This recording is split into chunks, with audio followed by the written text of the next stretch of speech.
All right, so I think we can start. Welcome everyone to our second class. It's very exciting to see you here.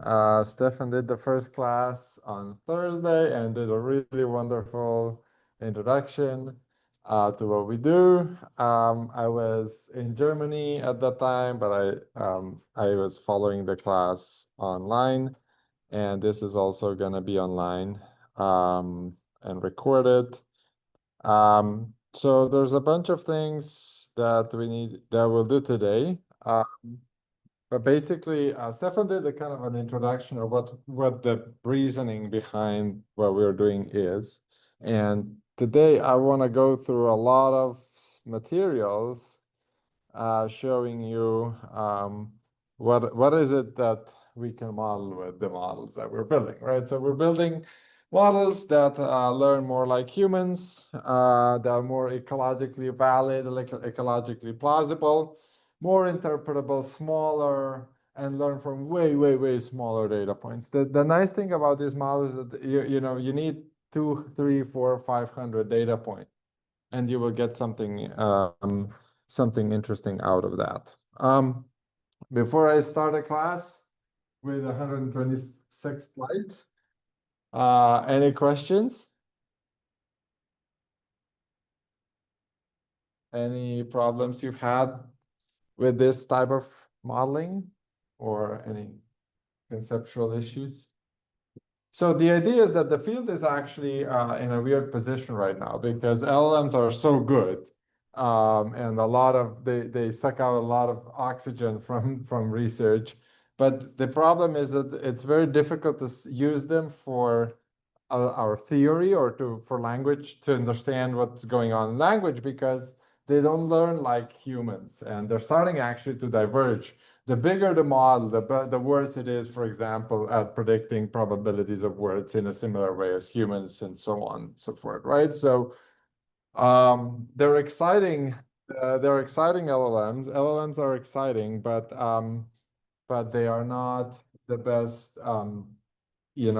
tool when you're asking a question how things happen in humans. And so we wanna build a general. We're trying to build an alternative to that, models that are more realistic. And the title is models that learn from raw acoustic data in a fully unsupervised way. And what we also want to have is a model that learns with production and perception, that learns partly by imitation. So all these desirable features that Stefan introduced already last class. So this is from Stefan. So what do we want to model? There's a ton of stuff that we can model with such models. And this is not the final solution. We're just the goal is to build a model that is as good as a human or as good as an LLM, but like without any engineering tricks, without any shortcuts. But of course, we're at the beginning of this journey. It's not the end product that we have here, but it's actually a lot of fun to play with these models and learn and work with them and so on. Okay, so you can read through this initial slide with some basic framing. So one thing that we're going to be focusing on today is finding aspects of symbolic representation. Okay, so what we need to do is build a model that learns from raw sounds but has symbolic-like units, right? Because we linguists think that language, at least at epiphenomenal level, is a symbolic system. So we'll look for discrete disentangled representations and crucially causal relationship between latent variables and meaningful units. That's something that transformers, people in the transformer world have still not figured out. So has any one of you heard about the Jennifer Aniston neuron? Okay, some of you, but not everyone. So That's a weird name for another process, which is for a process which is called monosemanticity. So the idea is that there are unique neurons that represent unique concepts, and the neuroscience is divided on that. So whether that's actually true. But monosemanticity means that there are unique, neurons in your brain that represent one concept and only that concept. And it has not been definitely um, confirmed, but definitely hypothesized. Now in this work on trying to understand large language models and deep learning models, it's a very popular concept. Can I find units in the giant network that represent a concept, right? That's the closest to a symbol you can get in a connectionist world. And so the transformers are so much more bigger and difficult to interpret that in that world, in that architecture, nobody has really shown definitely monosemanticity, a causal monosemanticity. And that's what I'm going to try to show today. Okay, so we'll start with the most basic thing possibly imagined in English, and that is a simple aspiration rule. And how can that be modeled there? And this is how this work started. And I'm going to show you how to get to monosemanticity in this causal intervention that can really show what the underlying learned representations are, right? So we can take any data from any source sound. Some of you were in the acquisition class right before this, so you can use child-directed speech. You can use any speech, and the model will learn to imitate it, and the model will learn to imitate it informatively. So what back in the day was represented with rewrite rules, with symbols, right? We can model in these networks as a real learning problem. And what you do is you take a timid, and see how will timid learn an English aspiration rule. What do you have to do? You have to give it evidence for aspiration, right? Just like a child gets evidence for aspiration. Where does a child get evidence for aspiration from?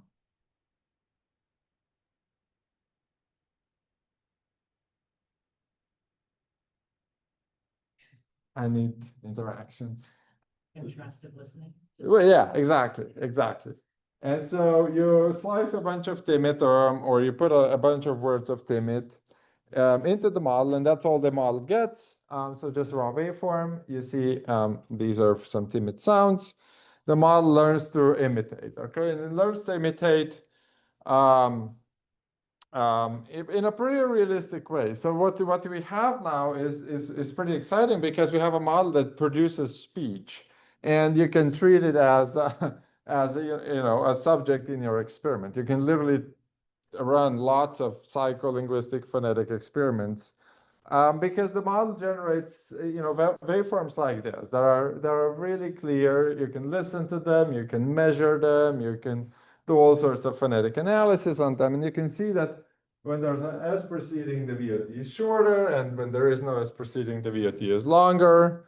And you can measure that and confirm it. So you can do this kind of behavior tests on the models. What you also see with these models that is exciting is that they're incredibly productive. All right, I think Stefan introduced the models already, but just as a refresher, the model never actually sees the real data. This is the only, GANs are the only generative architecture, well, the only architecture in deep learning where the model that generates data does not have access to the data at all. And so that means it needs to be very innovative. And it produces sometimes this long VOT, even when S proceeds. Actually, it produces longer VOT that in the S condition than any VOT that it had heard before. And so it's not just replicating data, it's creating new things that are very interesting. So this is, for example, the training data is red, and then in the S condition, right, SPA, so the VOT is shorter in the S condition than in no S condition. But you see that the network violates the training distribution quite a bit, right? So in about 12% of cases, the VOT is way longer. And you can hypothesize that that's because the model fails to always apply the VOT shortening rule. And so you can compare that to acquisition in kids, and we know that kids do very similar. They have this very long VOTs in the S condition because they haven't fully mastered the rule learning yet. And that's one thing that you can do with these models is you can train them in iterative learning. So this is a paper that is on arXiv where you combine this principle of imitation learning from raw speech with iterative learning, which has been very successful in modeling sound change. We have a bunch of people here working on that. So you can take the first generator, generates data that it learned from timid, but then the second generator learns not from timid, but from output of this network, right? And you can do that until things become so noisy that you cannot measure anymore. But basically, you get this you can model. I think my slide is somewhere later. Maybe not. Okay, so you can model this gradual sound change with this approach, where the S condition gradually moves to the no S condition, whereas the more dominant condition stays the same. So I think I'm going to show you a slide, but that's just an idea what you can work on. Okay. So those are all behavioral tests, but we want to build a model that, deep learning is useful because it is arguably, the closest approximation to our brain, although of course it's still far away from the brain. But we want to understand what these models are doing internally. So we want to interpret them internally. And one really powerful technique to do that is described in this paper from 2020. So now it seems like a long time ago, but the idea is that, okay, this is the structure of the network that produces speech. It starts with a very small vector of just 100 variables.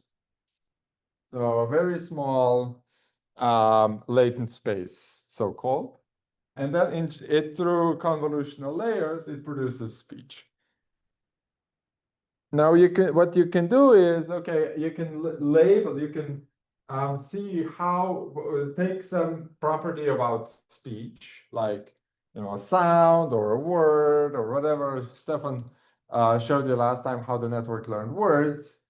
And you basically label it a bunch of times and then do regression on this latent space and figure out which variables correspond with which outputs more strongly, okay? And so what we see with this model is, okay, I annotate, for presence of S or for word X. You can do that manually. Back in the day, we did it manually. Now you have Whisper. Life is easy. You have Whisper annotate everything instead of you. And then you identify which of the variables in this 100 latent space dimension, vector of 100 values, which of the values corresponds to something that is meaningful to you. And the crucial part here that was very interesting, actually. Okay, so during training, the model gets a vector of 100 variables. They're uniformly distributed from -1 to 1. And transforms that into speech, learns to transform that into speech. When you do inference, you realize that, okay, 11th variable corresponds to a sound S, for example. Now, the interesting part is that within the training range, which is from -1 to 1, the relationship between the presence of S and the absence of S in the output appears to be linear. Although this is nonlinear regression, right? So the model could pick up nonlinearities, but it appears that, the more negative one variable is, the more S's you have in the output. Now, the crucial thing is that these dependencies extend beyond. So you can, in a sense, look for what's the underlying representation of this single neuron, right? So you have the single unit in the latent space. What is its real function? You can test that by, during inference, when you generate data, by generating not with -1, but like with -15, okay?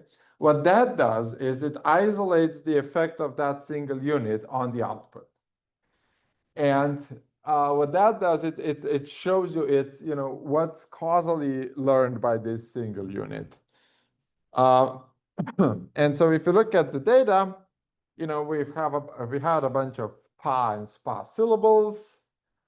If you set your 11th variable to -15, almost every output will have an S. If you set it to -25, even more, almost every output will have an S.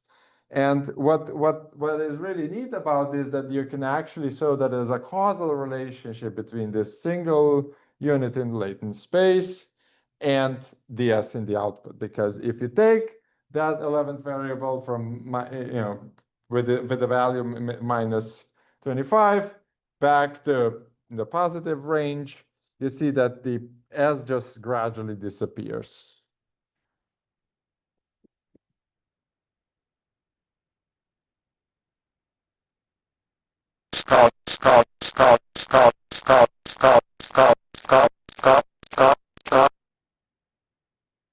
Okay, so now that is very powerful because we have something that LLM people don't.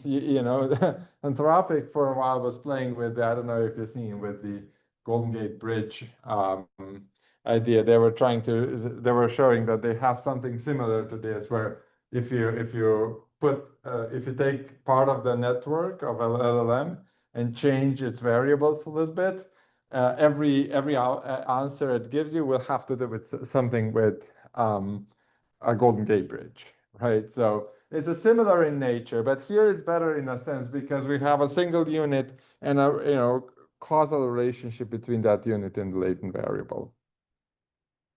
So this is what you can do at the very phonetic level. Yes.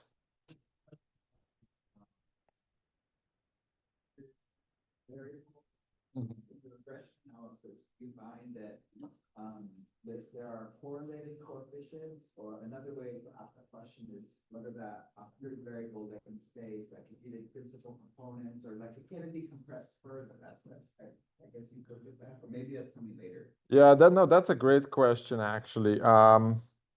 So what you see here is actually the time I ran this was this, and it's the worst disentanglement. But most of the time, so here you see a few variables correlate with S. That's just because there are way too many variables for a small number of distinctions in the data. What we find, and I'm sure there'll be other graphs, usually you find one variable and then one or two variables with a high height square, and then many of them with very low one. This is, you perform a lasso regression or ridge regression to kind of deal with 100 variables. But the idea is that when you're looking for this, a data annotation is your dependent variable, and all the 100 variables are your predictors. I mean, it's not a perfect way to do this. But you might see some covariance between. Sure. Yeah. Sure, but we tested this post hoc in this paper, actually, and you can read about it.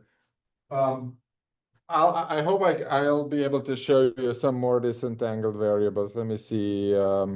But it doesn't take it all away from the demonstration that, like. Oh, here you go.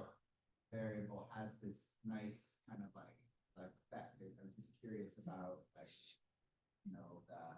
the 100. Like it can, maybe you could, like, if there's reduce it. Yeah. We now work with 25 actually. Okay. Yeah. But another thing is always, so there's an ACL paper which is really, really cool. It's the first paper that actually was used these models as an outside lab, and I was not involved at all. And so they did French nasalization. They tested French nasalization and English nasalization, and they were actually found similar disentangled representations, way more than this. For something as abstract as nasalization. They were a little critical because they found two variables instead of one. But the cool thing that they found is, this is from Micha Elsner's lab. The cool thing that they found was that French nasalizations were learned compositionally, whereas English was not, and that is in line with French nasalization being, phonemic, whereas English not. Yeah, that's a good point. Anything else? Okay, so now actually we're moving over. Well, so we're adding something to the latent space, which is language is not just pure imitation. Language is also, you have to convey meaning, that your sound needs to carry information. And it's actually, this is one of the cases where modeling becomes fun. I'm often asked by the popular press, because I also work on animals, like if they have language, and I don't know what language is. Does anyone have a good definition of language? Symbolic system to communicate information. Okay, that's a good, I mean, symbolic system that communicates information. So I don't think there's a very good definition. There exists a very good definition of language, and everyone has their own. One thing that I work on, we work under this working hypothesis that instead of symbolic system, we say it's just simple informative imitation. And I don't think that's a definition, but it's a working hypothesis of how to conceptualize of language. Now, the problem with this working hypothesis is that like everything, like a lot of things can then be language, right? But maybe there are, maybe human language is not uniquely human. I'm glad that you mentioned the symbolic part, because in these connectionist models you can see traces of symbolic aspects arising. But it becomes fun when you have to build these models. You have to ask yourself questions, and then in the meantime you maybe sometimes get some answers. So the idea is that language is not just imitation, right? We're not just imitating blind, we're just not just imitating vacuously.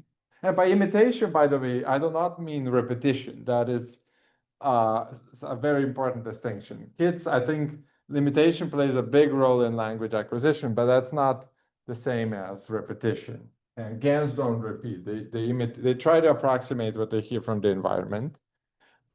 And so we have this other InfoGAN based relationship where the network now needs to imitate so that it tricks the discriminator, but it also needs to imitate in such a way that this network, or the perception network, will be able to look at sound and decode, and decode what unique code did this generator have when it created a data point.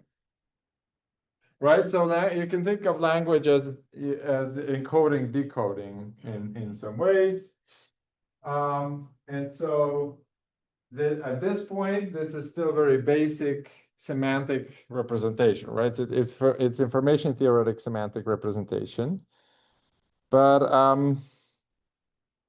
this has been very useful for modeling all sorts of phenomena in language. So now this is a model that we call fiwGAN or ciwGAN, featural or categorical infowave GAN. And it's again great because it produces data. And you have now a model that produces data, and you have a model that classifies data, right? So for those of you who work on production perception loop, that's great. Because you can test all sorts of things on the models as well. Any questions about this architecture? They have a rough idea what each thing is doing, what each network's role is.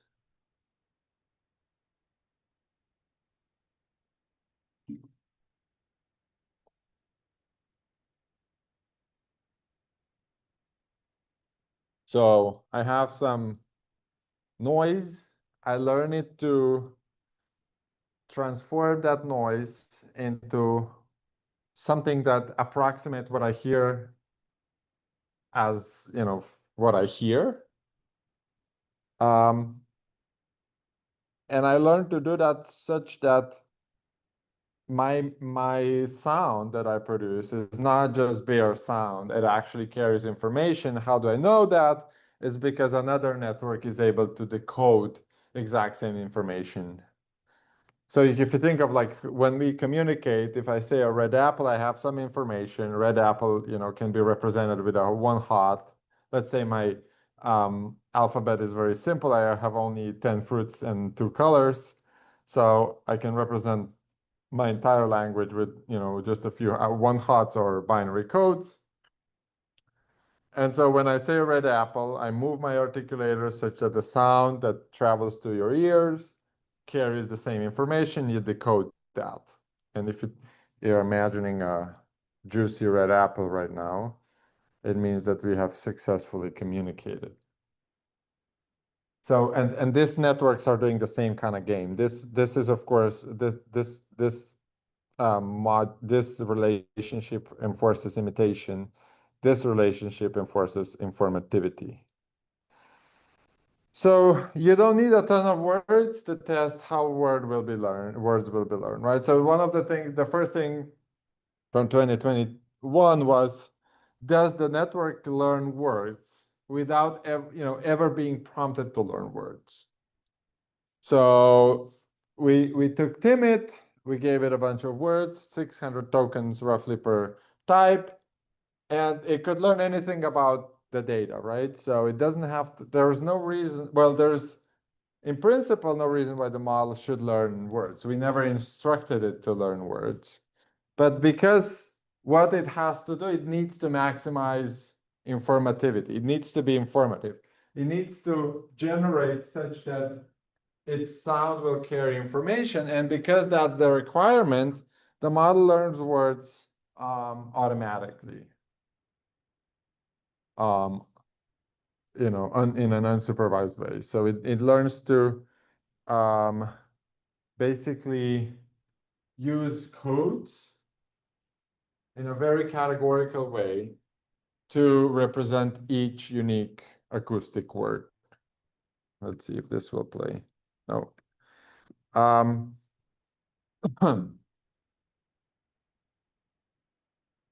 And it also learns to say new words. That's a cool thing about GANs. They're very productive. So you can test like productivity and phonotactics with it. It was trained only on 8 words, and it learned to say new words that it never heard before, like start or sart. You can analyze it acoustically. So it's actually really interesting that based on relatively few input words, it's able to learn enough about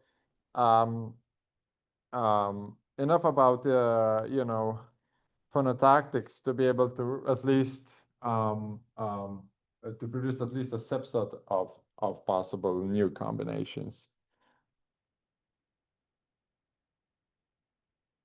Okay.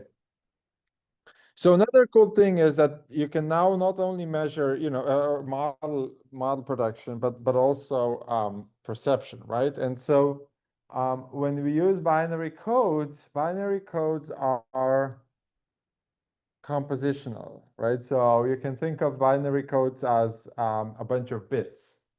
And so each individual bit, each code can give you word identity learning, right? So each word can represent a word, like 100 is word 1, 010 is word 2, and so on.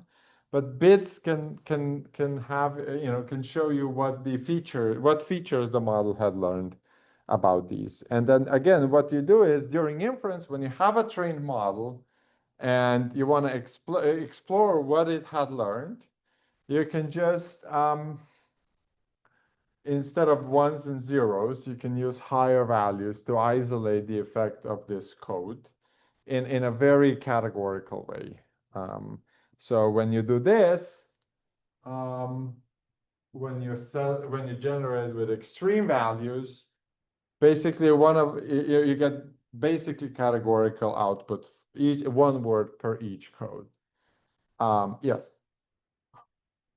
Mm-hmm. So, I the three, the 5.1, 5.2, 5.3, and what does that C1 to C10 be when you in the previous graph?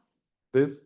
Yeah, so this one and also the previous graph that each, like if you manipulate C1, then you get also, yeah, this one. Right. So you manipulate, these are the unique codes that you give to the network, right? So, if you have, let's say you have one code, one hot, you have 10 different one hot codes, right? A vector of zeros and ones. And when you generate, you can annotate its outputs. And you see that there's roughly one peak, one word. This is, year, greasy, like, carry, ass, drag, suit, and so on.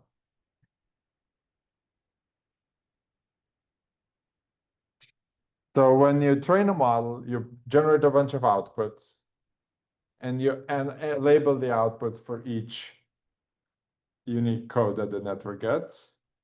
And then roughly one code has one giant spike that represents a word. But causally, you can test this with this, right? So instead of with ones, you generate with 15s, and then you get a single word per output. What this does is basically it isolates the effect of this particular code on the output. So you get you understand what each code had learned, or what the model has learned about each code. Yes. This might be a silly question, but I'm wondering, like, how does the architecture enforce that you don't get like the words all switched around, where like you're producing forms that sound like the forms in the batch, right? But the individual acoustic forms don't match up with the codes, and the codes that's transmitted, in a different way than they are in the original way. Well, I mean, in principle, the model can use any codes. I mean, there is no ground truth for which exact code it'll use, right? As long as it's internally consistent. So your question is how learning happens. Yeah, like if you give it a batch of, let's say, start, cat, Yeah, and fear, yes. why doesn't start come out as fear and cat as In the next batch, for example. yeah?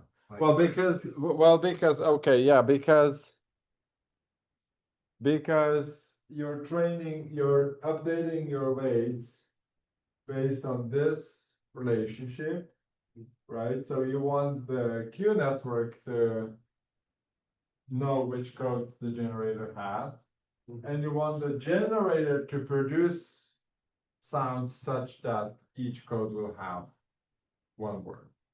yes, but sorry.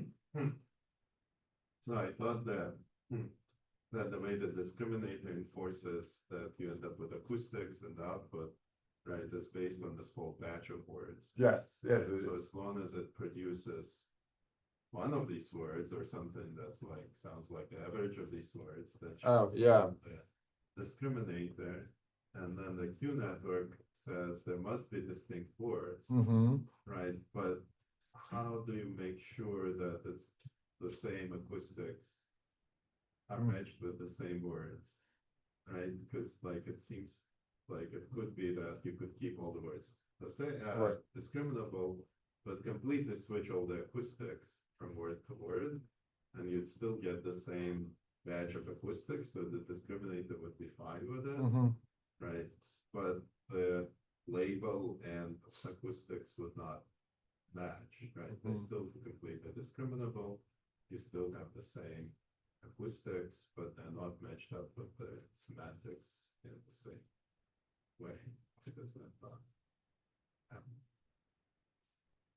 Well, because then the generator would be less successful and the Q network would be less successful, right? If it messed up, if it messed up pairings of classes. But if we find the best pairings, so this is about maximizing mutual information between this and this. And if it finds unique classes for unique codes, then that's a reward. So there's something that But it's an interesting, actually, we have to talk about this because we're working on something similar.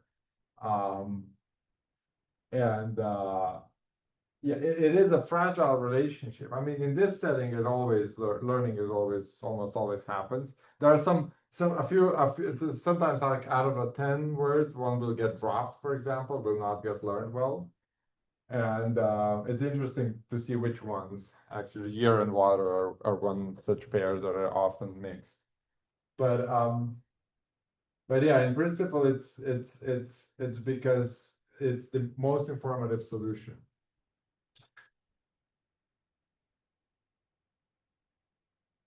And the nice thing is that there's categoricity. So that was always a problem with connectionist models, at least, until a couple of years ago, where they were not producing categoricity or symbolic like a behavior. But this is, this is near symbolic like enough that you can say something about this. What you can now have is also, right, so you have a lexical classifier, you have a perception principle as well, not only production. I'm talking a lot about production, but we also have perception now, and you can take, timid, you can do this experiment where you train a model, you withhold some timid, and then you see how will the model classify timid. And, that's a nice external validation that learning happens, right? So you give it unobserved timid, and it classifies predictably in the same way as generator and Q network internally classify stuff. And so that's a nice way of testing perception in these models. So yeah, so you can what you can do is you take a bunch of timid, you run it through this model post-training, you take this, lexical classifier, and you do all sorts of experiments, like how will the model classify words, how will the model represent sublexical structure, and so on. And as I mentioned, this can be because you have binary code, you can have this kind of holistic encoding where codes represent words, but then you have bits, which is kind of featural encoding, right? And you can test, will the model, this is word learning.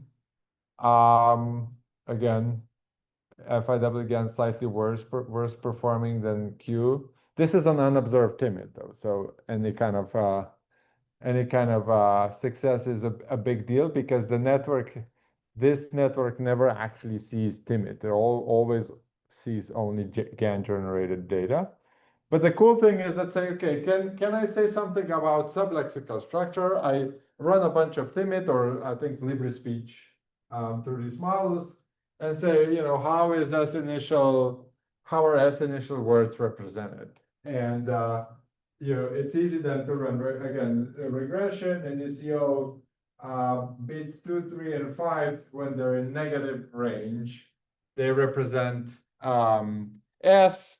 And then you can causally, you can take a binary code. Of course, now code is not only 3 bits long anymore, because that will give you only 8 classes, but 9 bits long, which gives you about 500 classes. And then you say, okay, I'll take these 3 bits and I'll manipulate them causally in the generator. And then the generator just turns S from the output. And nothing else changes. So that's really nice causal intervention. Okay, any questions? Yes.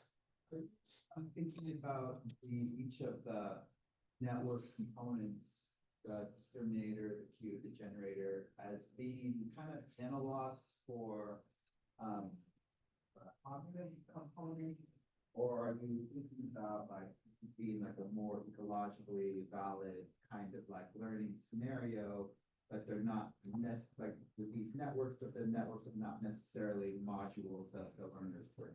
Are you thinking about these as representative of Right. So like they all, like if you squint, they all have, we know that we do have error signals inside of our brains. We are doing monitoring, we are doing correction, we are doing matching, we do have, people have argued internal formal models where we can make predictions. So like I can see how you could think about these as being modules of a single learner's brain some way, but I can also see how you think about these as like a way to get more like ecologically valid like learning scenarios from neural networks, and these are not necessarily the same things. So I don't know if you have a philosophical. Yeah. No, I think I like to avoid philosophy and just try to focus on empirical stuff. And I'll show you later on. I mean, I think. So are these parts networks of our brain? Well, I think they can be okay, so every model is wrong, right? Yeah. But some models are useful. And so what we'll see later on is that you can look inside the convolutional layers and you can see how words get turned from raw audio into classification. Okay, so here's an example. I'm skipping. So this is discriminator, internal structure, Q network's internal structure. And you see these words. And one interesting thing, is so CNNs are better. They're still far away from the actual brain, but at least they have some aspects of neural processing that we can compare. And so you have a word input and you can follow it in the Q network. So not only does the Q network give you nice classification that I just showed you, it gives you classification through convolutional layers, each of which has filters. So if you want to push this idea that this can be a model of brain, you can say, well, maybe each filter represents similar to populations of neurons that are attentive to different spectral properties. And if you look at this particular convolutional layer, and this is a work in progress, it hasn't been pre-printed yet, but we have results already, and compare that to ECOG, you have a relatively high correlation between what ECOG does and what these models do here. If you do, I'll show you what we did with brainstem. So this is basically, here you have frequency following response. Here you have ECOG. So, and then you can do all sorts of experiments there. I think currently, the way I think about it, it's a good working hypothesis. And the more data that I get that will convince me, the more willing will I be to say this is actually a good model of brain.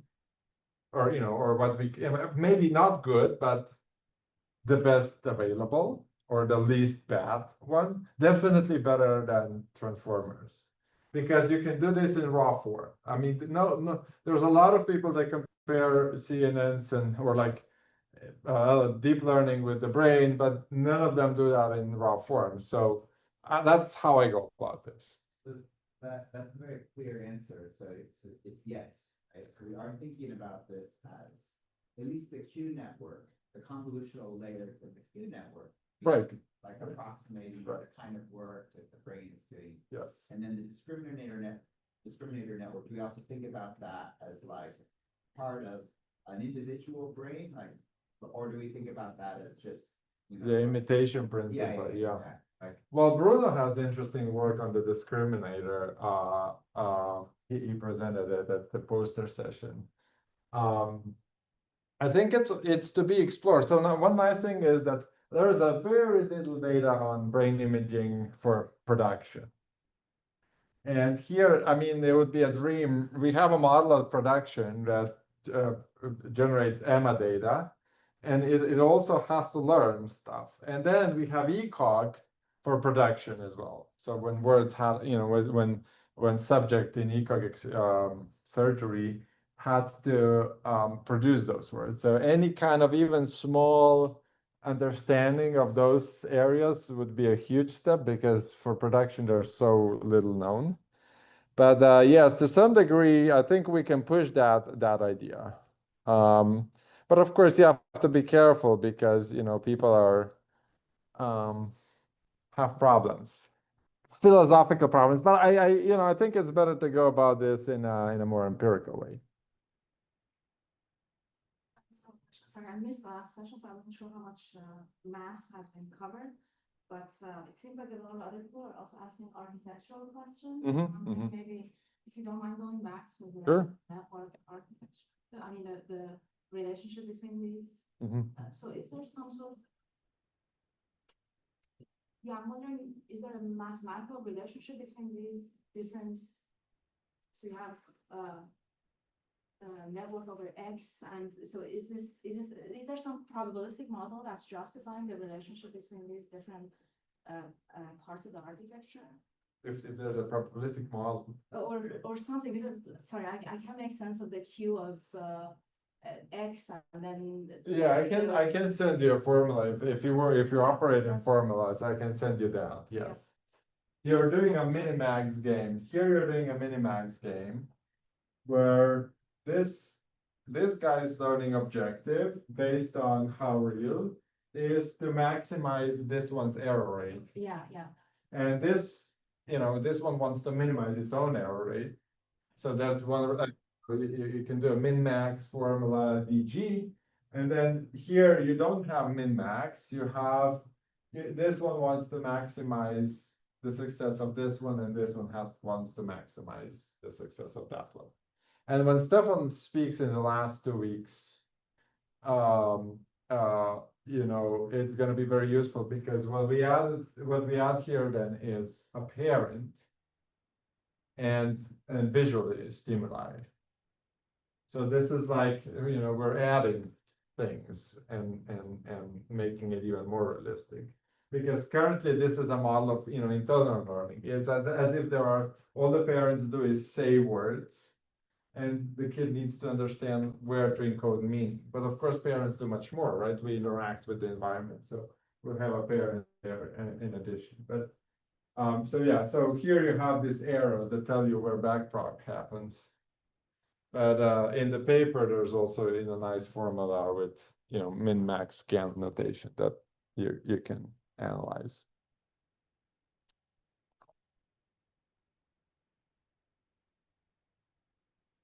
Okay, so a few things you can model, like behaviorally, a reduplication. You can, again, the nice thing is that you don't need a whole Wikipedia for these models to learn anything. You need just a few data points. And so one thing that is kind of important to know, that a lot of work in computational linguistics is at the character level, okay? And characters are already constructs. A kid needs to learn character, and takes a lot of, the search space when a kid is born, if you think of it, the search space of the entirety of what it hears and what it sees, and to connect what it hears to what it sees is a very difficult problem. And so if you think of, I'm going to model replication, if you just work with strings of characters, that's a magnitude easier problem to model than if you just feed the model raw data, right? So this is pula, pupula, and mai, mamai. Those are, reduplicated and unreduplicated nonce words. You see, for characters, it's a very easy problem when you do reduplication. But if you look at, this is a reduplicated version of this, and this is a reduplicated version of this. It's much, much harder. Okay. Just so you appreciate the difficulty of raw data. So you train a network, you give it 2 codes, right? So there is some priors that you do have on the number of classes, although they don't have to be perfect, but you can give it 2 codes with the hope that 1, 0 or 0, 1 will be reduplication and the opposite not. So this is what the network is getting. And it nicely learns 1, 0 is bare, 0, 1 is reduplicated. If you set, again, instead of 1s and 0s to 5s and 0s, you get nicer results. And again, the cool thing is that the model basically interpolates, right? So you can, let me see.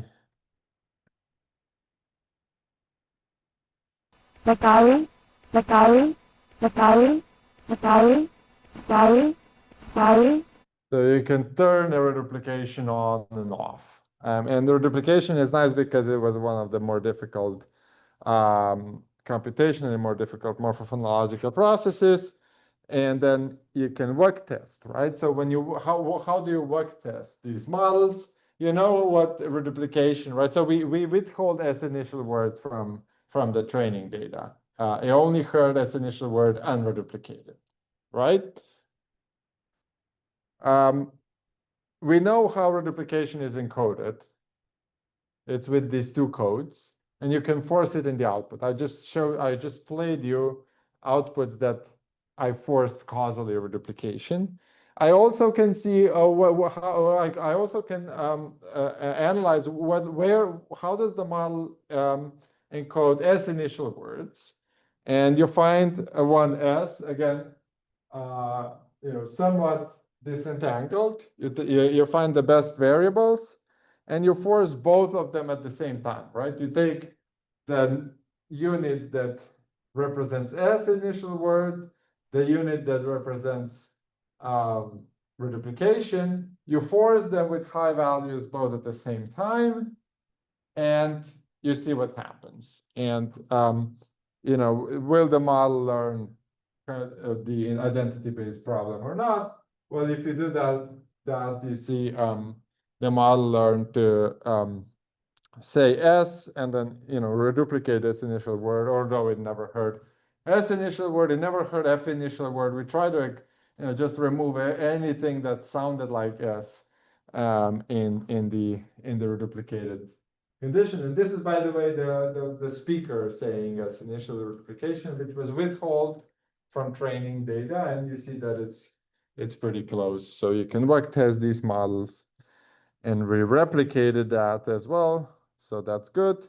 You can, there's another paper on, basically you can take any psycholinguistic, phonetic, phonological experiment out there, feed it to the model. Here is we tested vowel harmony.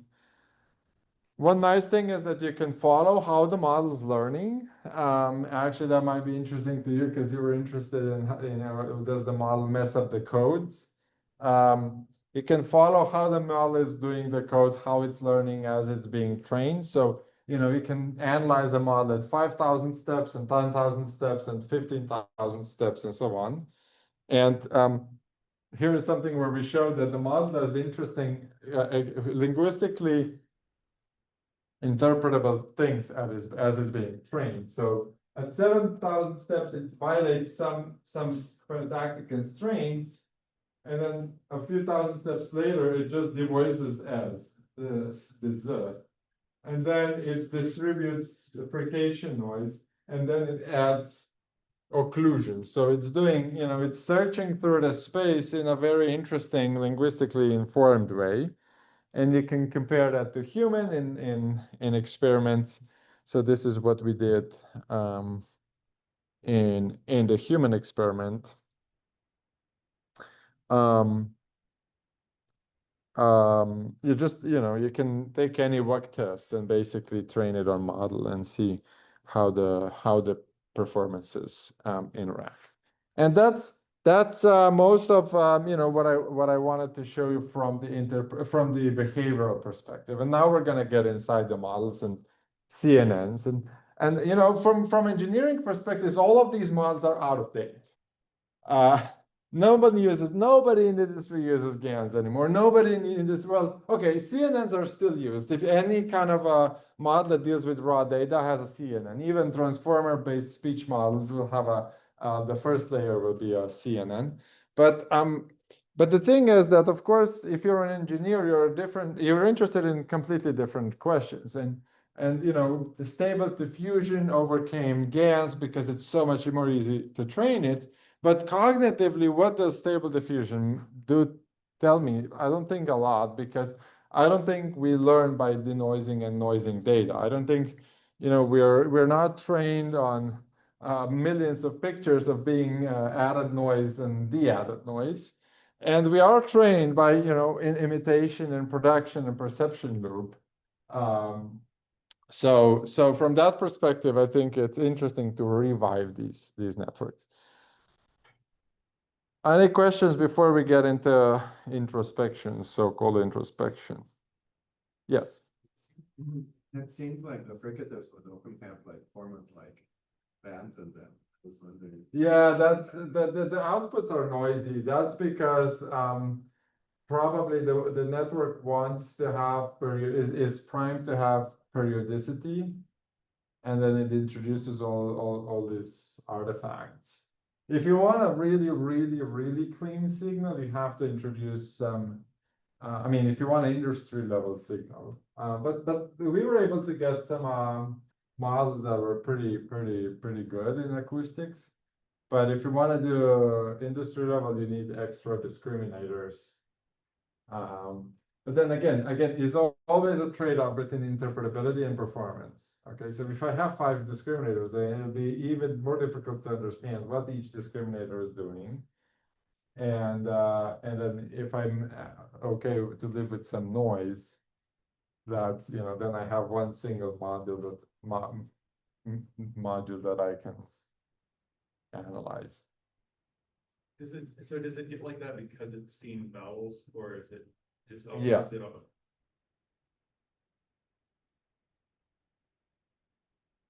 It's interesting what you said about this, like, kind of strategy, that we have in machine learning of like perturbing the training data,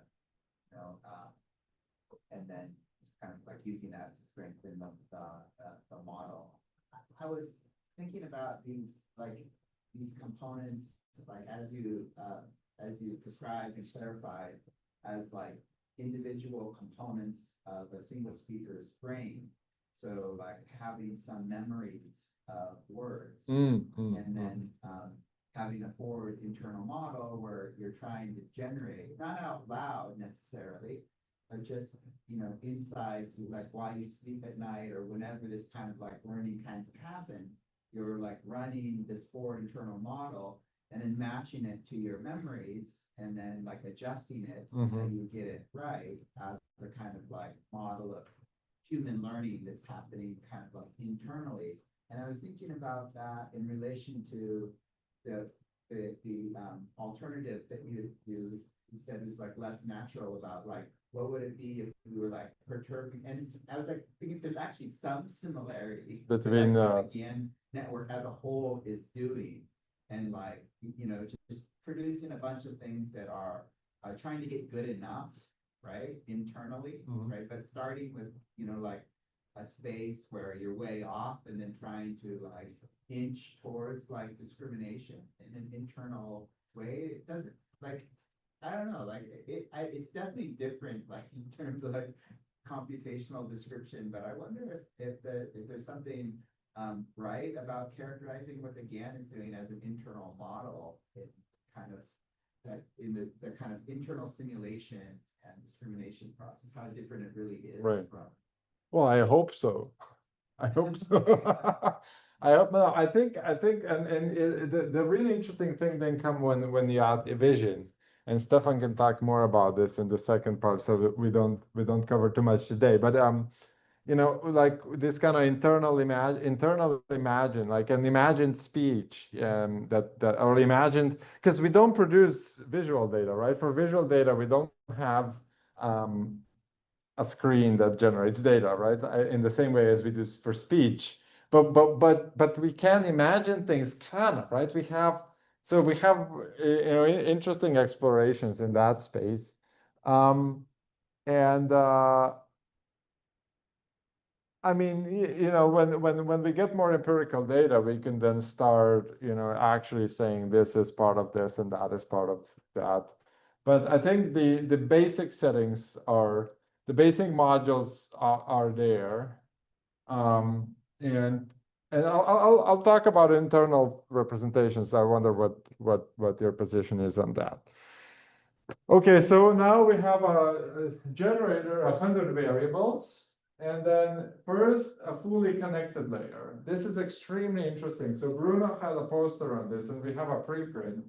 The first layer is fully connected. And in the second part of the class, we're going to tell how this can be a model of evolution. So one thing, as a teaser, these models were trained on single words. I showed you words, right? For some reason, they started concatenating words. So when they start producing words all of a sudden that have two words, I mean, outputs that have two words in them. So we have some interesting exploration of how that can happen and how that can be a precursor to compositional concatenation. So this is a very interesting layer that we have just recently started exploring. And then you have convolutional layers. And you said memories of words. Actually, would be one thing that reminds, I'm always wanted to do, but nobody wants to. I mean, I haven't found a collaborator in the exemplar theory. But these convolutional layers carry information about, you know, they in a sense operate in a similar ways as exemplars. And again, Bruno has this really interesting work where you can manipulate this part and see what the network you will produce. So you can slice things and create, you know, the combinations of outputs in this layer and see what basically convolutional layers are doing and what kind of information each of them encodes. But in principle, yeah. So there's a lot of synergies between the exemplar theory and what you mentioned about memory is also interesting because that's a tough question that still needs to be explored. Okay, so one thing that we have is, okay, so we have 5 convolutional layers. Each of them has filters, right? So this dimension tells you how many filters each convolutional layer has. And those filters are interesting, but where we're more interested in is visualizing outputs of each layer. And we call them feature maps, or that they have been called different names, but we stick with feature maps. So this dimension tells you how many points are there in the output. So at the end of the day, you have 16,000 points, which is about 1 second of audio if you have 16 kilohertz sampling. This one has 4,000, this one has 1,000, right? So you're reducing dimensionality, right? So you're reducing dimensionality of your output, and then you're increasing the number of filters. And so that's how you're creating the data. By the way, this will not be just you know, just an ex cathedra class. There's a bunch of code already available, both for training the model, and I think I shared out with you, but maybe I'll reshare it in announcements. We have a lot of collabs where you can play with these models, so it doesn't just have to be you looking at slides. I think last week Stefan will walk you through some trainings. So one thing that is peculiar is that basically each of these convolutional layers produces a matrix of you know, however many filters you have, times however many time points you have. So the fourth convolutional layer, for example, gives you 64 time series, or 128 time series, or 256 time series. But individually, they're not very interpretable. However, when you average over in time, you get a really nice frequency following response. And that's where we got interested in the brain, because initially we were not interested in the brain. And Alan was here for skill, actually. He's now a grad student at Johns Hopkins, but he was an undergrad at Berkeley. And we started these interpretability projects, thinking, let's see what averaging of these layers will do.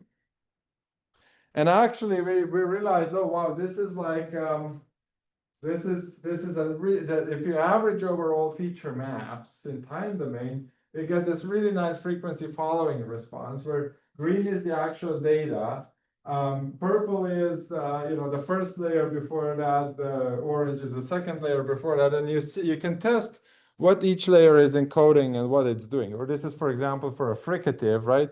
So you have frication, noise, and for fricative, you have periodic vibration for sound, and then you can basically see how the model represents each of these things, each speech sounds for each layer.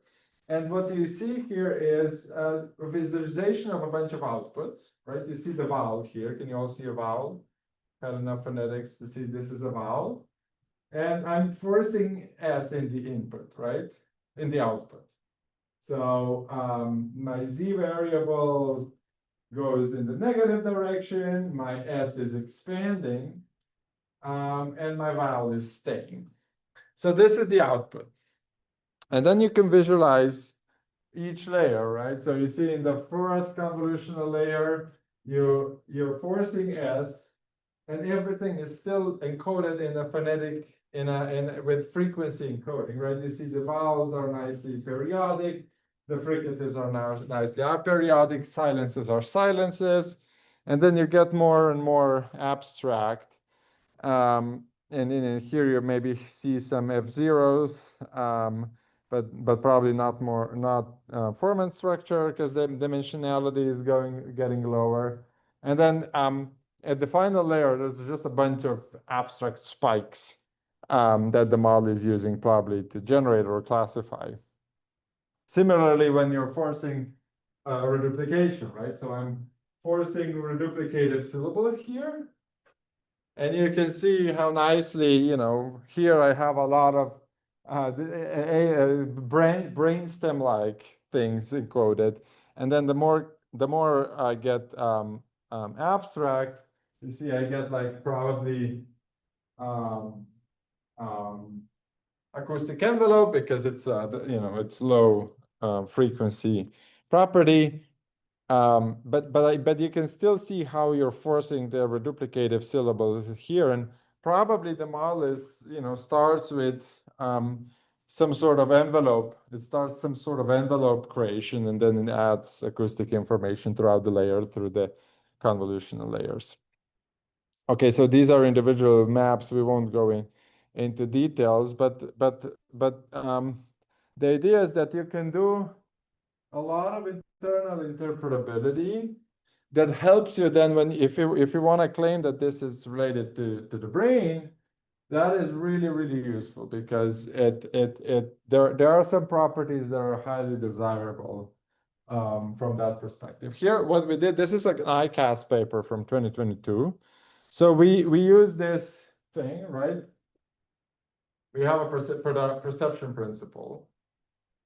The Q network that classifies in timid. And before we were just looking at the final code and what's happening there, but now we can look at each individual convolutional layer. And this is extremely interesting, because you can see how words get transformed from raw audio to classification that is symbolic. And what you can do is just you run a bunch of words through all the layers, and you average, again, you average convolutional layers, you average feature maps of each filter, and you get these shapes of words for each word, right? So each word in this final layer is represented by a unique shape before it gets transformed into classification. So this is likely what the model is using to classify. And coming back to this graph, there's a lot of things that are still unexplored in our models. For example, here are the words. And you can see what the model is doing when it classifies. Yeah, I like this example, ask, a dark, right? Dark has 2 stops. And it's interesting to see how, see this is a pretty small burst here, and a pretty small burst here. And you see how throughout the layers, these get really amplified. And some so the amplification of bursts happen probably because it's useful for the model for classification purposes. You can see what the model does to the vowels, and inverted envelope here in the 3rd layer, and then it gets really abstract. This is the part that we're not analyzing as much. But it's there's a lot of work that we actually haven't been able to dedicate time to, especially these amplifications of burst, for example, and how that operates in the ECOG data as well. So at some level, if you're willing to, you can treat this and correlate them to ECOG data, and we have that data, but there's still a lot of project left to be done. Okay. Another interesting thing is that, okay, so the model needs to represent contrasts, right? And part of the work we show here is that, okay, when you have enough dimensionality, you can represent contrast with frequency encoding. But if you're starting to get reduced, you won't be able to represent contrast with frequency anymore. So you have to resort to absolute encoding. And there's also some similarities with the brain there. So this is from ICAS paper where we showed that earlier layers like convolution 1 and 2, the contrast between S and S is represented with the shape of the curve in the internal layers. And then later as you go, it basically becomes a level encoding. So that can be used in the brain research as well. Okay, we're gonna skip through this, and then maybe give you some opportunity to ask questions before we move on to the brain. I think the brain will be for the next Thursday. But any questions, remarks?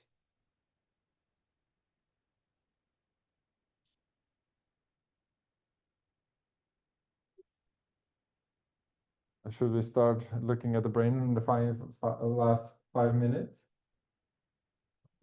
So these internal and internal representations are very interesting because they can be directly compared to the brains. And the 2 techniques that one paper is already out, one is in the making.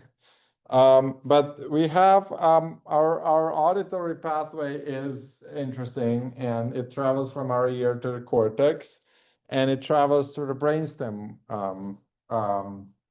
And one of the most exciting research in phonology, I think, is the so-called auditory brainstem response research that was championed or pioneered by one of my collaborators, Christina Zhao, who is at UW, and at that point was with Pat Kuhl. And so the thing is that newborns get screened for hearing, And the first day after they're born, they get played some clicks, and the doctor puts electrodes on their head. And yeah, what the doctor is recording is not the actual, if the baby can hear sound, but it's recording the brain response to the sound. And when you hear clicks, and if you had 4 electrodes on your brain right now, and I played you 5,000 clicks, it would be very easy to see those clicks in your brainstem. So you have to record your brain data with high sampling frequency, because you're catching your signal while it's still in the brainstem. A couple of decades later, they realized that they can not only do measure clicks and simple tones with these methods, but also complex sounds such as speech. Hence the CABR, or complex auditory brainstem response. And so you can play this syllable, which is a Bas syllable, to speakers of English and Spanish, 3,000 times, and you can measure their electric activity with very high sampling rate, with 20,000 sampling rate, and you basically see the electric activity that resembles the vowel in the brainstem. Okay, so that's really neat. What is even neater is that you can do that to English and Spanish speakers, or English and French speakers. And so one of the really cool conclusions of this work is that actually phonological contrast learning happens way earlier than we thought. We always think of phonology as something that happens in the brain, in the cortex, but Christina showed that it's actually something that happens in the brainstem already. So if you have a pool distinction in English, I don't hear this distinction, but I literally don't hear it. I mean, in the brainstem, I don't hear it. So you play 3,000 ooh and ooh ooh and to English speakers and French speakers or Slovenian speakers, and you'll see that the contrasts are encoded worse in English than in French speakers than in English speakers. You play Bas syllables to a bunch of Spanish and English speakers.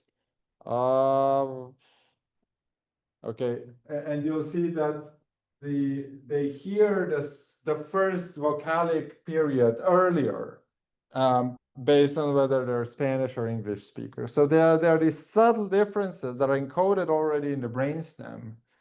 Or for example, what you can do is you play tones to English and Mandarin monolinguals. You play Mandarin tones to English and Mandarin monolinguals, and you see that babies in 7 months have way better frequency following response than babies of 11 months in the English group, of course. And in Mandarin group, it's continues to be good because that's a Mandarin tone. But in English, kids have a better frequency following response. So a response to tone is better at 7 months than 11 months. So the sensitivity period is happening at the brainstem level as well. And so there's a ton of phonological questions that we can ask. So I guess this is where we have to stop. But I wanted you to introduce this really fascinating research program, and so that Christina and I started collaborating, and we'll talk about the details in next class. But maybe I'll send some readings for you to get up to speed with complex auditory brainstem response for next time. And we'll continue. We have some brain stuff. I'll add some slides. We have some compositionality stuff, and then we'll work on articulation as well. And then Stefan will continue with making these even more realistic, adding vision, adding parent, and like actually running the models on GPUs. Okay, thank you very much, and I'll see you around.